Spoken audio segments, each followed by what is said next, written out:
Buenas tardes, Valentín, Lucía, ¿cómo están ustedes? ¿Todo bien? Muy bien. Muy bien. Qué linda. Muchas gracias, igualmente. Vamos a tocar algunos de los temas, por supuesto, que están dentro de lo que es los titulares que acaban de presentar. Y nos comprometemos a abordar y a debatir sobre el informe del INED. Eso para la próxima semana, sin duda. Muy bien, buen programa. Muchas gracias. Buen fin de buenas semana. tardes, igualmente. Hasta Y buenas lunes. tardes para todos en casa. Vamos a empezar hoy el programa con esto que ha sido titular de los últimos días y sobre lo que la propia policía, Jefatura de Policía de Montevideo, dice sobre el aumento de los arrestos ciudadanos. Esta forma, que yo no sé si tiene descripción, categoría o existe como tal dentro de lo que es el Código Penal, o si es una forma en que la prensa le hemos bautizado o puesto a una pariente de la legítima defensa, si se quiere, pero que han ido en aumento y que si bien la propia policía es quien dice no hay que hacer esto, también es cierto que en más de una ocasión, a la vista está la información, terminan ayudando al trabajo policial. Ahora, queda siempre la duda y no sé qué tan claro esa línea que de otra manera es evidente entre víctima y victimario. Este tipo de cosas muchas veces las puede llegar a confundir. No sé si ante la justicia, pero muchas veces ante nosotros. Repasemos los últimos arrestos ciudadanos.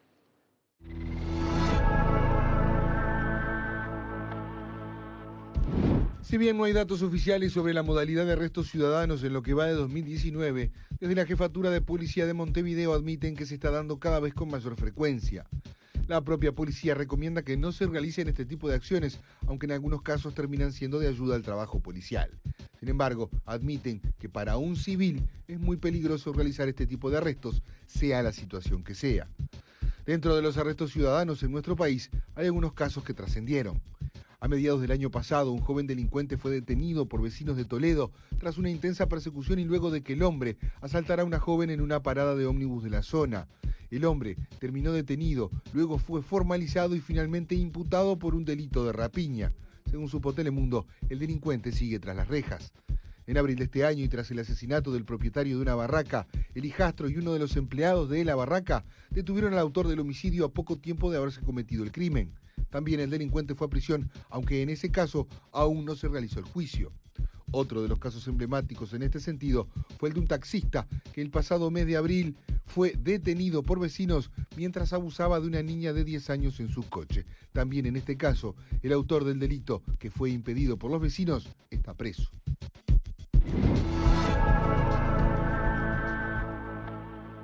Bueno, y los últimos dos casos de estos últimos días, ¿no? Uno en Montevideo, otro creo que fue en Canelones, donde en uno de los casos, bueno, la persona aparece muerta, el victimario aparece muerto, y en el segundo caso hubo, creo que, lesionado, ¿no?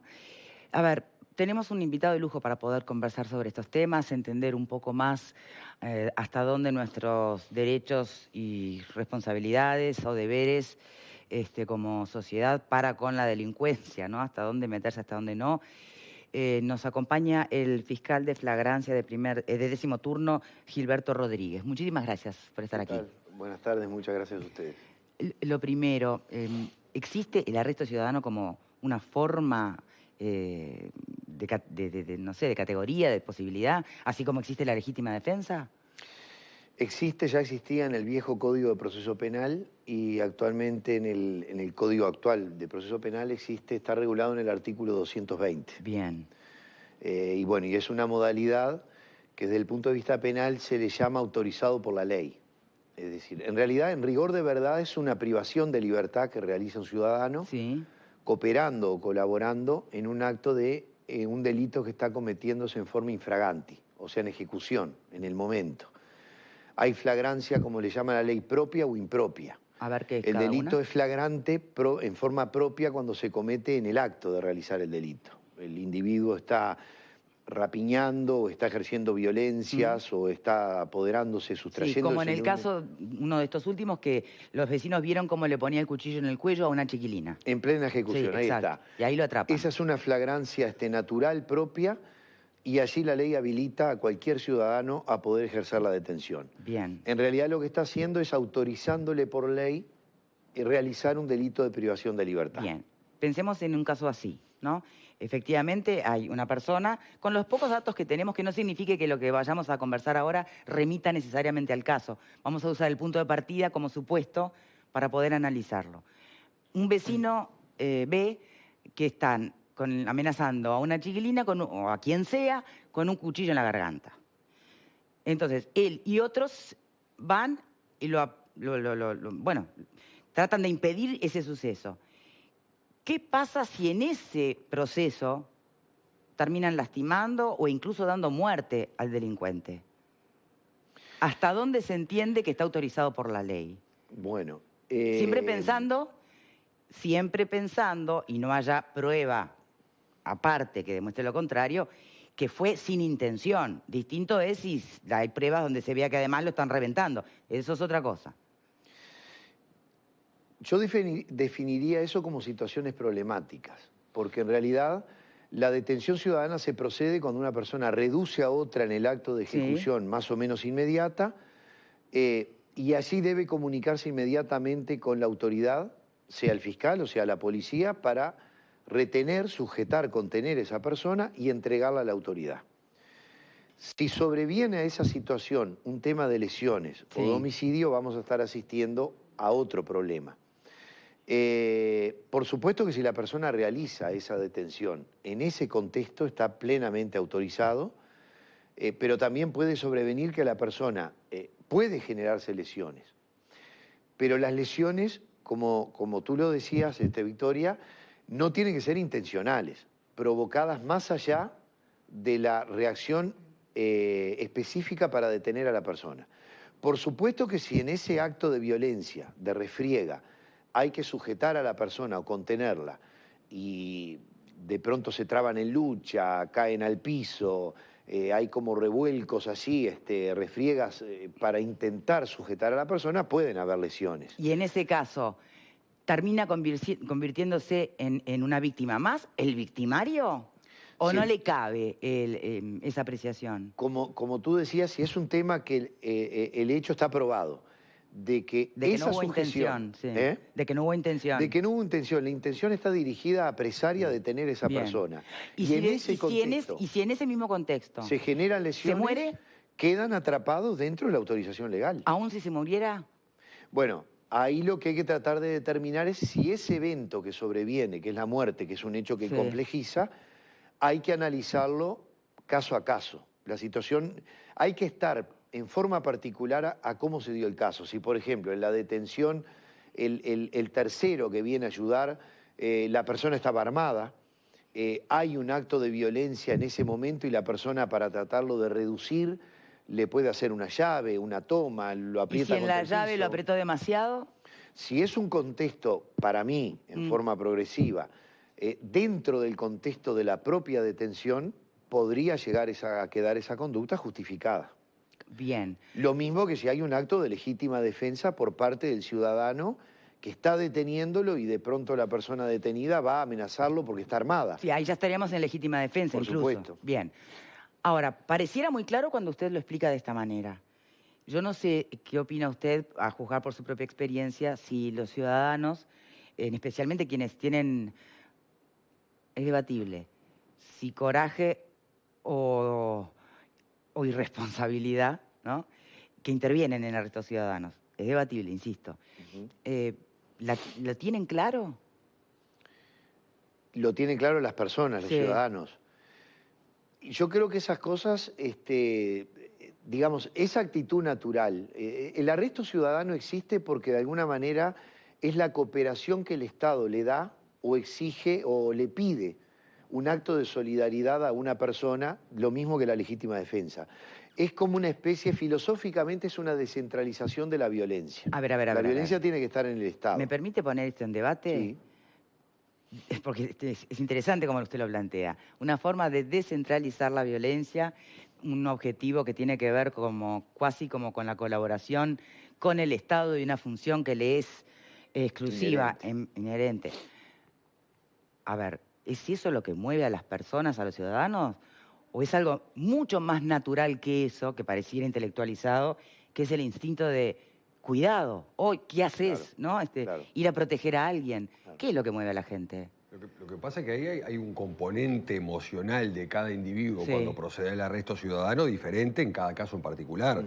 Dependiendo de esa emoción que tenga, será si transgrede o no los límites de provocar una lesión, un homicidio o lo que fuere. Por eso lo que decía el fiscal, perfectamente, es que cada arresto ciudadano es particular y hay que verse su contexto y cómo se dio. Yo creo que a las personas lo que les motiva es un tema emocional, es decir, si está cometiendo un delito, bueno, voy a ayudarlo, voy a darle una mano y de pronto si mi auxilio para hacer ese arresto ciudadano es correcto y hasta ahí queda el tema, no hay ningún inconveniente. Ahora, si yo me exagero en el arresto, ahí ya puedo tener un Ahora, problema. pero digo, ¿no? me parece que la herramienta en sí, por más que aquí la explicamos y con sus dimensiones jurídicas que todos comprendemos, yo no soy abogada, pero lo comprendo, pero me parece que alguien que no está entrenado para eso, medir ese límite que tú mencionás como tan claro, si se excede. ¿Cuándo empieza el exceso?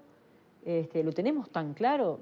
A mí me parece que la herramienta en sí, por más que se diga descentralizar la violencia, yo creo que la violencia hay que erradicarla, no descentralizarla. Pero ahí es donde tenés... Perdón, yo creo que acá lo que se confunde es el instrumento con lo que preguntaba Victoria, que es la motivación. Exacto. Son dos cosas muy diferentes.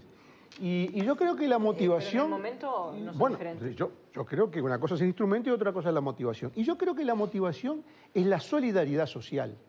Yo creo que lo que impulsa al ciudadano a actuar en defensa de un semejante agredido en forma injusta y no provocada es un sentimiento de solidaridad social, que tiene que ir acompañado además de una cosa que no todos tenemos o que no todos tienen, que es la valentía y el arrojo personal. Todos podemos experimentar ese sentimiento de solidaridad frente a alguien que está siendo agredido, violentado, robado, rapiñado o lo que fuera, pero no todos tienen esa decisión interior, esa fortaleza anímica de poner su pellejo al servicio de la solidaridad social. Entonces no hay que despreciar este tipo de conductas de los ciudadanos, porque en base y sobre este tipo de actitudes de solidaridad social es que se construye una sociedad. Porque cuando falta la solidaridad social, cuando cada uno piensa en sí mismo, cuando todo queda librado a la ley del más fuerte, ahí se quiebra el contrato social, la unidad social. Y cuando fracasa el Estado en imponer la ley y no está el ciudadano solidario en ayudar al semejante, entonces estamos ya en el borde de la anarquía. Pero a ver, ¿no te consta, Graciano, que si bien la mayoría de los casos parecieran plantearse desde la lógica que tú comentás, cuántas veces hemos asistido a que de esa solidaridad inicial se convierte en un segundo en un linchamiento, porque hay una motivación que va más allá La motivación, de ayudar en ese caso puntual? Hay como un hartazgo con la delincuencia. La motivación siempre es una motivación sana y en beneficio de la sociedad. Que en la actuación, como le puede pasar a un policía, como le puede pasar a cualquier funcionario del Estado, en este caso un policía, que en el ejercicio de su acción legal puede también extralimitarse. Y en ese caso también le cargamos las mismas culpas o las tintas como se la cargamos al ciudadano que ni siquiera está entrenado para eso. Yo creo que estas cosas hay que manejar con mucho cuidado porque la sociedad uruguaya hoy está viviendo una situación como nunca antes había vivido. Bueno, por eso mismo me parece importante. Y la gente se siente indefensa. Entonces, me parece que tratar de culpabilizar al que ejerce un acto de solidaridad social para evitar el delito, me parece que es un camino equivocado. Ahora, es tan peligroso eso como decir que la herramienta es totalmente válida y hablar de cuestiones técnicas que no manejamos los ciudadanos comunes. No se puede comparar lo que es el exceso de un policía al exceso de un ciudadano común en una operativa de este tipo, porque el policía sí está entrenado para saber hasta dónde y cómo. Los ciudadanos comunes no lo estamos. Y hay pruebas de ello. Todos recordamos aquel video de lo que sucedió en la zona de Toledo, el caso que se mencionaba hoy, cuando todo el mundo estaba totalmente extralimitado y fue prácticamente un linchamiento. Hablamos de una persona que perdió una vista, que prácticamente casi lo ahogan y todos escuchamos los epítetos que se daban al momento de agredirlo. También ocurre lo contrario. La motivación inicial está muy bien, pero tú tenés que tener la capacidad de poder decir hasta aquí voy. Y esa capacidad los ciudadanos comunes no la tenemos. También ocurre lo contrario. También ocurre que el ciudadano que en ese gesto solidario, generoso, se arriesga, también le puede ir mal. Y hay casos en que pierde la vida. Y un ciudadano que pierde la vida cuando sale en defensa de un inocente agredido, me parece que es un acto de heroísmo que no se puede, digamos, criticar porque pudo haber un exceso, porque el exceso también puede ocurrir del otro lado. Por eso yo señalaba que además del sentimiento de solidaridad, se necesita arrojo y valentía. Después, en el ejercicio de las acciones necesarias para ese fin, bueno, pueden pasar cosas. Ahora, por eso yo planteaba, ¿esto es coraje o puede llegar a ser irresponsabilidad en algún punto? Estamos al límite, estamos al límite. Bien, señores, ¿me permiten ampliar porque hablan siempre los mismos, Vir? Yo creo que no solamente tiene que ver con una cuestión de solidaridad. El caso de Toledo, el muchacho hizo un arresto ciudadano porque le habían rapiñado a él mismo. O sea que en realidad las motivaciones y la respuesta del ser humano tiene que ver con la individualidad del ser humano. Habrá personas que en ese momento, ante una situación límite, reaccionan de una manera y otros de otra. Me parece que no se puede juzgar las reacciones de las personas ni ponerlas en un lugar de situación heroica ni tampoco de falta de valentía. Cada uno reacciona como puede en el momento que puede. Lo que sí me parece, yo creo que la herramienta es una herramienta que cuando es bien utilizada es un mecanismo que ayuda a la autoridad. Y por lo menos desde mi punto de vista, a mí no me cuesta dilucidar cuándo estamos frente a un arresto ciudadano y cuándo claramente no lo estamos. A ver, te pongo otro ejemplo de los recientes. Roban a una persona y esa persona en el momento lo persigue en su auto, el ladrón va en moto, lo empuja, lo toca, cae y logra reducirlo. ¿Qué hubiera pasado si en la caída, en vez de rasparse, el delincuente, no sé, se desnucaba? Y para mí, en ese caso, digo, más allá de que obviamente lo que dice el fiscal es clarísimo que hay que estar caso a caso, pero en un caso ese así como caso, te estoy planteando. Es un arresto ciudadano. Es el caso de Toledo. El señor tuvo llamó lesiones. A la policía. La pregunta es, si lo desnucaba... Bueno, pero a ver, no fue que posterior al arresto la persona siguió golpeándolo cuando ya estaba reducido. ¿Fiscal es tan claro? Si yo, después de que me roban, voy en mi auto persiguiendo la moto del delincuente y lo golpeo de atrás, con el objetivo, obviamente, de reducirlo, no de matarlo, pero se me muere en el golpe. ¿Quedó tan claro que lo mío es un arresto ciudadano? Porque perseguirlo como la policía en mi auto, y chocarlo de atrás, capaz que lo haría, ¿eh? No estoy juzgando a la persona. Solo quiero saber si termino presa. ¿Cómo eso es un arresto ciudadano o ya es justicia por mano propia?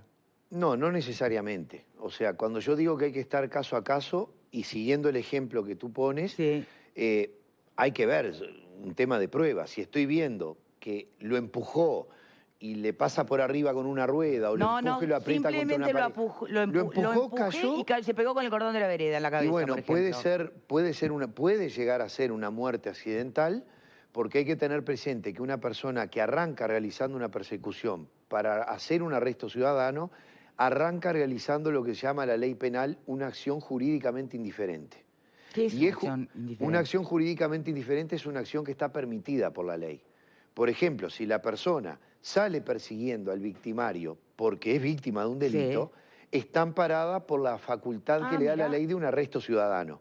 Si en el contexto de ese arresto ciudadano, medido con una intención de querer reducir y atrapar a la persona que le realizó el delito, sobreviene una caída en un contexto de defensa razonable, meridianamente pero mire qué interesante. apropiado. No sé si todos los teníamos muy claro, eso de que la persecución está permitido en el contexto de un arresto ciudadano. No lo sabemos. Hacemos una pausa y ya venimos y ahondamos un poquito más en ese aspecto. Ya venimos.